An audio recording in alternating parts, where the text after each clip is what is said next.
విన్నారా లేదా? ఇప్పుడు మనం ఇచ్చే నినాదంతో కాంగ్రెస్ వల్ల బీఆర్ఎస్ వల్ల చెవులకి రక్తం గారాల గట్టి ఇవ్వాలి. అంతే చేద్దాం. జై శ్రీరామ్, జై శ్రీరామ్.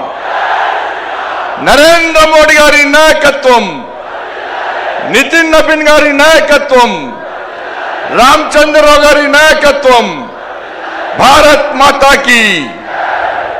పాపం జై శ్రీరామ్ అంటే భయపడుతున్నా. జై శ్రీరామ్ నినాదమే ఇలా పశ్చిమ బెంగాల్లో జై బెంగాల్ జై శ్రీరామ్ నినాదంతో అధికారంలోకి వచ్చామన్నా. అస్సాంలో కూడా జై శ్రీరామ్ నినాదంతో అధికారంలోకి వచ్చామన్నా.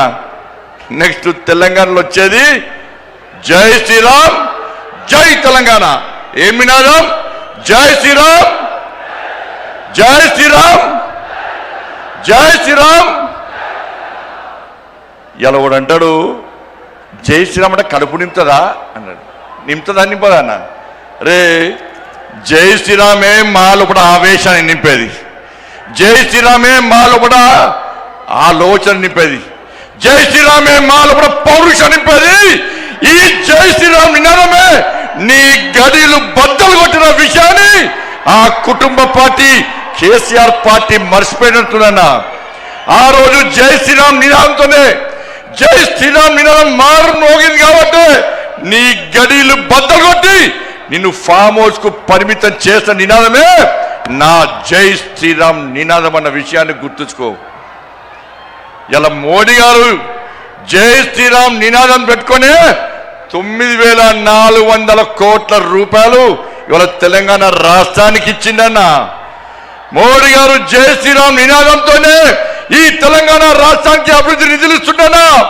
ఇలా మోడీ గారు నిధులు ఇచ్చడం వరకు ఇవ్వబడబట్టే తెలంగాణ రాష్ట్రంలో పాలన కొనసాగుతుంది తప్ప మోడీ గారు లేకుంటే ఇవాళ తెలంగాణ రాష్ట్రంలో ప్రభుత్వం నడిచే పరిస్థితి లేదు.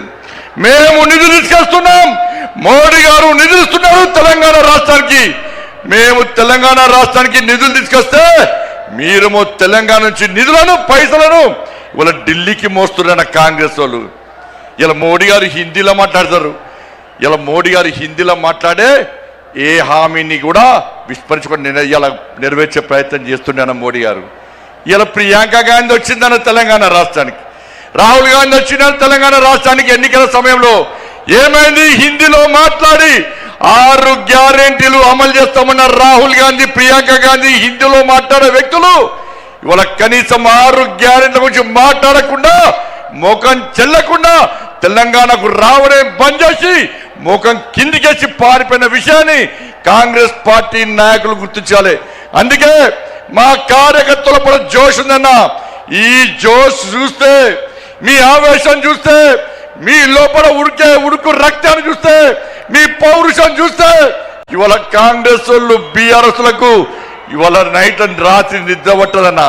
బెంగాల్లో గెలిస్తామన్న, బెంగాల్ వట్టి గెలవలేదన్న, బెంగాల్ వట్టి గెలవలేదన్న. ఇలా బెంగాల్ కార్యకర్తలు కానీ కేరళ కార్యకర్తలు కానీ, సరే కేరళలో ఓడిపోవచ్చు, అతి త్వరలో తెలంగాణ కేరళలో అధికారంలోకి వస్తామన్నా. ఇవాళ బెంగాల్లో అనేక మంది కార్యకర్తలు బలిదానం అయిపోయారక్క, అనేక మంది కార్యకర్తలు బలిదానం అయిపోయారన్న. మహిళా మోర్చా కార్యకర్తలు రేపు చేసి చంపిరన్న, కార్యకర్తలను కట్టేసి వాళ్ళ తల్లిదండ్రులను చంపిరన్న, తల్లిదండ్రులను కట్టేసి కార్యకర్తలను ఇంట్లో వేసి దగ్ధం చేసిరన్న. 3